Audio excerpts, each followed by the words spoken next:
చిన్న పిల్లల ధోతి ప్యాంట్ అండి. ఇది పైన బెల్ట్ వచ్చేసి మొత్తం ప్యాంట్ నార్మలే, కాకపోతే మనము బెల్ట్ వదిలేసి కింద ఫ్రిల్స్ పెట్టడం కోసం క్రాస్గా ఫోల్డ్ చేయాలి. సో చూడండి, ఇలాగా 36 ప్యాంట్ లెంత్, పైన బెల్ట్కి వచ్చేసి ఒక 6 ఇంచెస్ వదిలేయండి. ఇక్కడ ఒక 6 ఇంచెస్ ఇలా మార్క్ చేసుకోండి.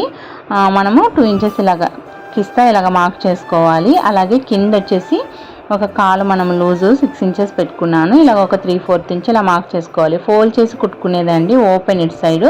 ఇక్కడ వచ్చేసి ఒక 2 ఇంచెస్ ఇలాగ మార్క్ చేశాను అనమాట. రౌండ్గా కట్ చేసుకోవాలి. ఇది వచ్చేసి బెల్ట్, మనం బెల్ట్ తీసుకున్నాను.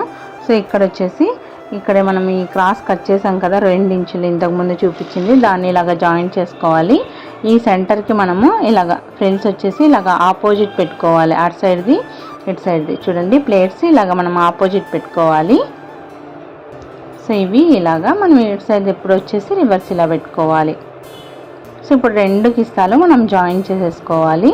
ఈ క్లాత్ని ఇలా జాయిన్ చేసుకున్న తర్వాత బెల్ట్ అటాచ్ చేసుకోవాలి. సో ఇలాగా మనం జాయిన్ చేసుకుంటాం కదా, ఫ్రంట్కి బ్యాక్ వచ్చేటట్టు ఇలాగా స్టిచ్ చేసుకోవాలి. కింద వచ్చేసి మనము క్రాస్ వచ్చేసి ఇలాగ ఫోల్డ్ చేసి స్టిచ్ చేసుకోవాలి, అంతే అండి. మనము లోపల జాయిన్ చేసేసుకోవాలి. సో అంతే, సింపుల్ అండి. సో ఐ హోప్ ఈ వీడియో మీ అందరికీ నచ్చిందని అనుకుంటే, నచ్చితే తప్పకుండా లైక్ చేయండి. ఈ టాప్స్ కూడా సింపుల్గా ఎలా స్టిచ్ చేశాను అనేది కూడా ఇంతకుముందు వీడియో చేశానండి. Thank you so much for watching.